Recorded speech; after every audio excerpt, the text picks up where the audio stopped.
উত্তরপ্রদেশের লখনৌতে 2রা ফেব্রুয়ারি থেকে শুরু হতে চলেছে অনূর্ধ্ব 14 জাতীয় হকি প্রতিযোগিতা। সেই প্রতিযোগিতায় এবার অংশ নেবে ত্রিপুরা রাজ্য দল।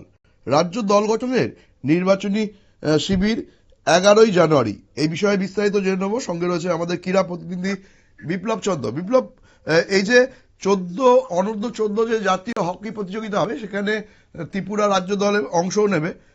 11ই জানুয়ারি এর যে শিবির হবে, এই বিষয়ে বিস্তারিত কি জানা যাচ্ছে? দেখো সৌম্য, যে জাতীয় জুনিয়র হকি প্রতিযোগিতা অনূর্ধ্ব 14 তার প্রস্তুতি রাজ্য দল শুরু করেছে এবং সেই বিষয়ে ইতিমধ্যেই কিন্তু বিভিন্ন অ্যাসোসিয়েশনের যে সমস্ত পকেট গুলো রয়েছে বা প্লে সেন্টার গুলো রয়েছে, মোট 8টি প্লে সেন্টার রয়েছে সারা রাজ্যে, তাদের অবগতি করা হয়েছে এবং তাদেরকে বলা হয়েছে তাদের মধ্য থেকে যে সমস্ত খেলোয়াড়রা অনূর্ধ্ব 14 বছরের রয়েছে তারা যেন আগামী 11ই জানুয়ারি দশরথ দেব স্টেডিয়ামে যে হকি মাঠ রয়েছে, সিনথেটিক মাঠ, সেই মাঠে তাদের রিপোর্ট করতে বলা হয়েছে এবং সেদিনই তাদের একটা অনুশীলন ম্যাচ হবে এবং সেই অনুশীলন ম্যাচ থেকে রাজ্য দল গঠন করা হবে। এবার এই রাজ্য দল গঠন করার ক্ষেত্রে একটু বাড়তি উন্মাদনা, কারণ আমরা জানি যে গত ডিসেম্বর মাসে 2025 সালে উত্তর পূর্ব ভারতে যে হকি আসর হয়েছিল, সেখানে রাজ্য দল 3 ম্যাচে 100 গোল খেয়েছে, অর্থাৎ লজ্জাজনক পারফরমেন্স। এবং তার কারণে এই জায়গায় দাঁড়িয়ে রাজ্য দল এই অনূর্ধ্ব 14 দল গঠনে করবার জন্য আগে থেকেই পরিকল্পনা নিয়েছে।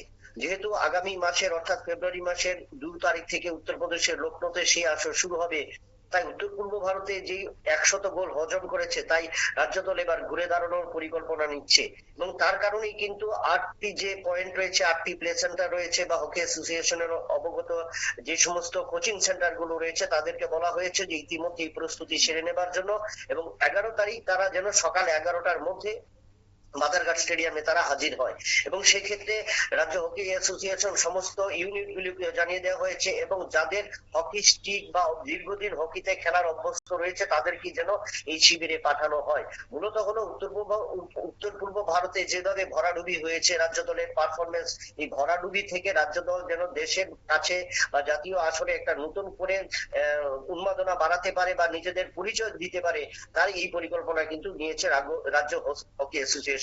এবং এখন দেখার বিষয় যে 11 তারিখ যে অনুশীলন হবে, অনুশীলন ম্যাচ হবে বা নির্বাচনী শিবির হবে বা ট্রায়াল ক্যাম্প হবে, সেখান থেকে নির্বাচকরা যে কতজন খেলোয়াড়ে তারা বাছাই করে এবং সেই সমস্ত খেলোয়াড়দের বাছাই করার পর 15ই জানুয়ারি থেকে তাদেরকে নিয়ে বিশেষ প্রশিক্ষণ শুরু হবে এবং 10 দিনের বিশেষ প্রশিক্ষণে কিন্তু তাদেরকে আরো বেশি যে আধুনিক হকি, বর্তমানে সিনথেটিকের হকিতে যতটা রয়েছে এবং স্টিক, যে প্লাস্টিক স্টিক রয়েছে, সেই স্টিকে তাদের কতটুকু অভিজ্ঞতা অর্জন করা যায় এবং কতটুকু এন্ডুরেন্স এবং কতটুকু নিজেদের তুলে ধরা যায়, সেটাই কিন্তু পরখ করবে তারা।